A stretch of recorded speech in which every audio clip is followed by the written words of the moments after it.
Heyo, and what is up, gang? Thank you for checking out Sledgehammer TV today. As we come to the end of this week in the world of professional wrestling, it goes without question that as a brand, NXT won out the week in the entire world of professional wrestling, following what they did on last night's episode of Friday Night SmackDown on Fox. You can't deny it.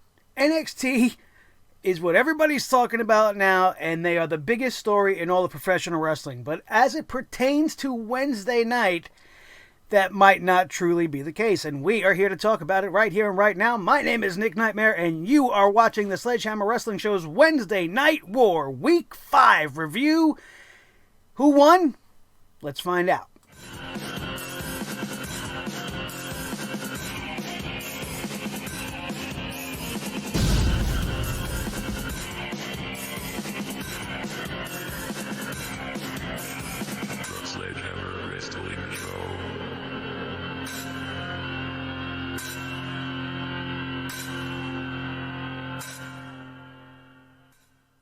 So we are taking the invasion out of the equation. I don't want to hear anything in the comments section about how awesome NXT did on Friday and how impactful, blah, blah, blah. We're not here to talk about any of that. We are here to talk about Wednesday night, the head-to-head shows that did battle over the airwaves, USA versus NXT on USA versus AEW on TNT, and we had two very equal shows as far as wrestling quality and match quality is concerned.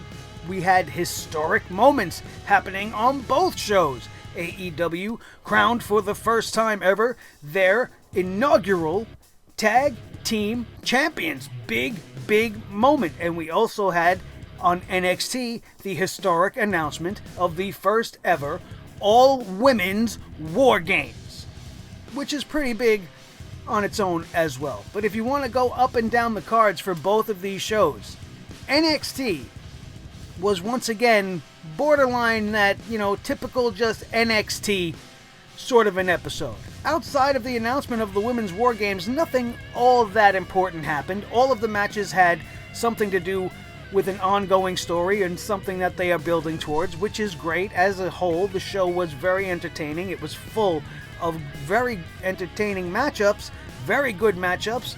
Cameron Grimes versus Tyler Bate was great. The main event of the Undisputed Era versus Keith Lee and Matt Riddle was a fantastic matchup. The women's tag team matchup was very good, but that was only there to set up the announcement of the War Games, really. We had Io Shirai versus Candice LeRae to kick off the show on NXT, which was a high-quality women's matchup. Very entertaining in its own right. Finn Balor's great promo on Johnny Gargano, making Johnny Wrestling turn into Johnny Watches Wrestling. Really good stuff.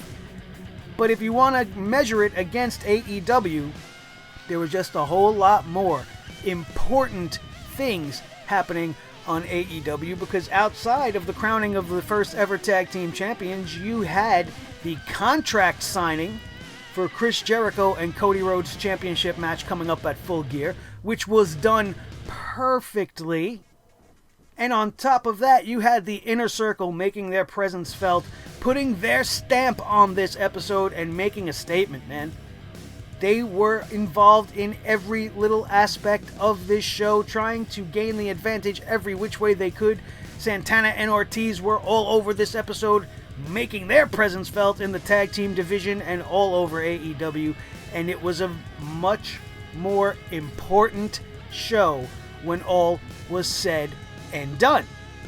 On AEW as well, we had a lot of high-quality matchups. We had Adam Hangman Page defeating Sammy Guevara in the open of this matchup, which led to a very good promo by Page at the end against Pac, who is his upcoming opponent, I believe, at Full Gear as well, which I thought was a great way to start the show, and they definitely kicked it off with a better match. Io Shirai and Candice LeRae were great in the open on NXT, but it was not better than this match here. AEW also gave us a very good women's matchup. This matchup actually was just as good, maybe even a little bit better than anything you've seen on NXT's women's division on this night. Hikaru Shida taking on Shayna in her first ever AEW debut. Shayna, the the Portugal's perfect athlete, I believe is what they billed her as. And a very impressive first showing against AEW's version of Asuka, which we talked about a little bit on the AEW review. And this was very entertaining as well. The Brandy Rhodes vignette was good. The attack on the Rock and Roll Express by Santana and Ortiz. What more can I say about that? Very Dudley-esque, very Attitude Era-esque. You had the 6-man tag team matchup between the Bucks and Omega, taking on Hybrid 2 and Kip Sabian, which I thought was my favorite matchup of all the matchups on Wednesday night altogether. You had Jon Moxley beating up the stupid idiot librarian, and then giving a very insane and very intense, very dramatic promo as he is accusing AEW of having Kenny Omega's blood on their hands when all of it is said and done, and the match, the now unsanctioned match, takes place at Full Gear. And then the main event, you had the SCU becoming the first ever tag team champions in AEW over the Lucha Brothers, which I was ecstatic about. I didn't want to see the Lucha Brothers be the first ever champions, and I thought SCU was a better choice, and they made the right choice here. And altogether, as a show, head to head, as I just ran down both cards to you guys, it was great. And you're noticing that I left one thing out.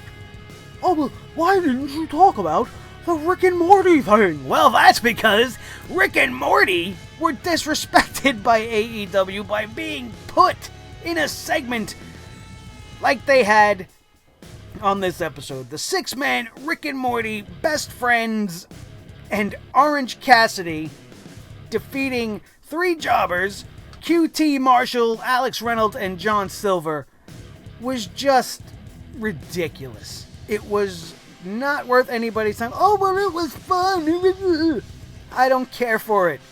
I don't care for it. So, because of that, the other 6-man tag, the Rick and Morty orange-flavored crap fest, gets the Poop Hammer for this week. This was the only match, the only thing that I watched Wednesday that just made me go, come on.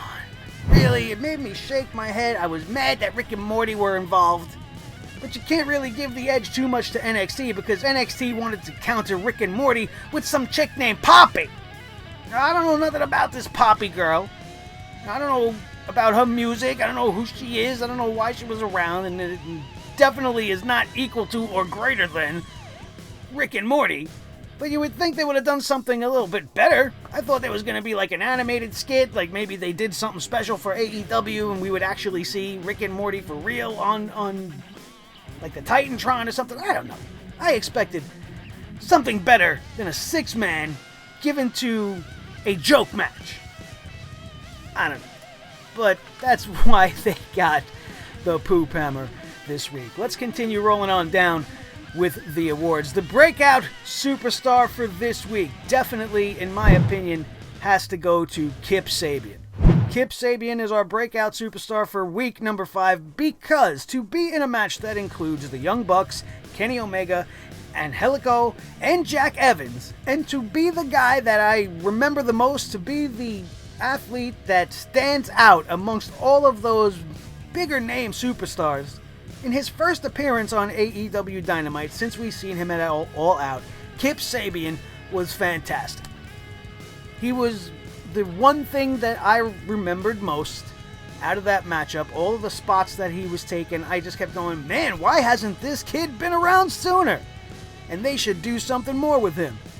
He's got a good look, he's got good charisma, and he's fantastic in the ring. And he outshined some of the best in this 6-man tag team match. And that, my friends, is exactly what being a breakout superstar is all about. It's the whole reason why we made this award for guys like this. Other considerations for the breakout on this week weren't very many. We've seen Cameron Grimes. He got the breakout star last week. Tyler Bate's not really a breakout because he's broken out 2 years ago. Tyler Bate is fantastic every time he gets into the ring.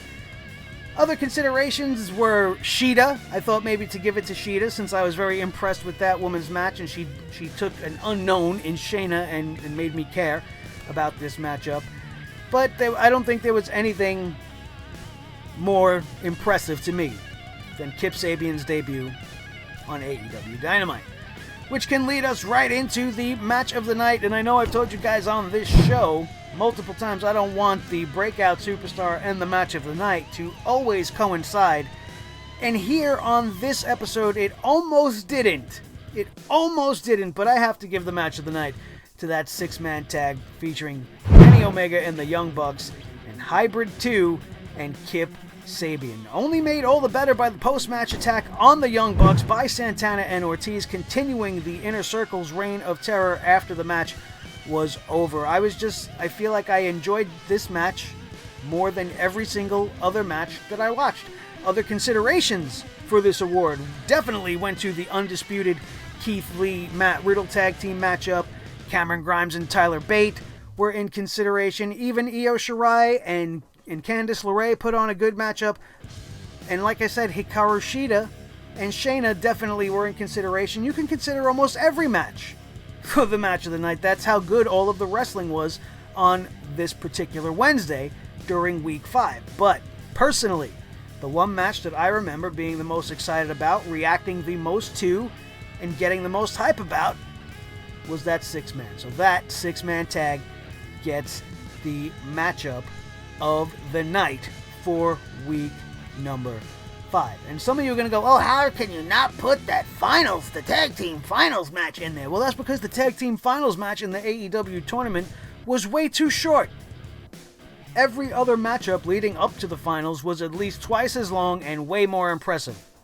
And if you're a fan of the show, you all know my feelings about the Lucha Brothers' performance as a tag team, and not going to be very easy to give them any awards on this show, except maybe the poop hammer once in a while, until I start to just feel differently about them, and that will come with more performances that I see from them. I just don't like no-sell offense. I don't like a lot of flippy-dippy gymnastic shit where people have to stand around and look like idiots and wait for them to hit their spots, and it just, to me, that's not wrestling. So it's impressive what they can do with their bodies and flying around, but it's not wrestling to me. It might be to some of you guys, and more power to you if you enjoy that. Good for you. But I don't. So it's very easy. We're going to make this a real short one. It's very easy to come up with the winner, and like I said, not based off of anything more than just the importance of some of the moments that went down on this show. It can't be understated that the Inner Circle dominated AEW Dynamite and gave you old school NWO vibes, old school DX vibes, made the show a lot more entertaining. The contract signing, where you had Dustin Rhodes also attacked by the Inner Circle right before the contract signing ended, ending with Dustin getting his hands broken, Four Horsemen style. Very retro while at the same time being new and trying to be original. You had the Rock and Roll Express getting demolished. You had so much more importance. The first ever tag team championship matchup, it was just more important. NXT was a standard NXT with one really big, really huge announcement, being the Women's War Games, which I'm going to talk about as we continue to cover NXT going forward. I'm not really understanding where they're going with it just yet. I don't know if they're doing 3 teams of 3. Are we going to do 4-on-4? How is that going to factor in when you got 5 women on the heel side involved in this whole thing? One of the horsewomen going to sit out? Because that would be fine. That would be fine. Neither one of them really deserve to be in there. And if they are a part of this matchup and not just outside with Shayna Baszler, it's going to take my enjoyment of this matchup down a little bit, unless they really step up their game or unless their opponents can really pull something special out of them, because I just don't feel like these two girls are ready for the spotlight that they are getting right now. And to be in a matchup like a War Games doesn't really make much sense, and that might, to me, be the reason for the involvement of Bianca Belair and the involvement of Io Shirai, because they might just sub them out for those two girls. And you might have Shayna Baszler, Io Shirai, and Bianca Belair versus Rhea Ripley, Tegan Nox, and maybe Candice LeRae. And maybe Dakota Kai sits it out. I don't know if they're going to do 3-on-3, 4-on-4. We'll have to wait and see how everything truly pans out towards the end. But that was the most exciting and most interesting thing on NXT.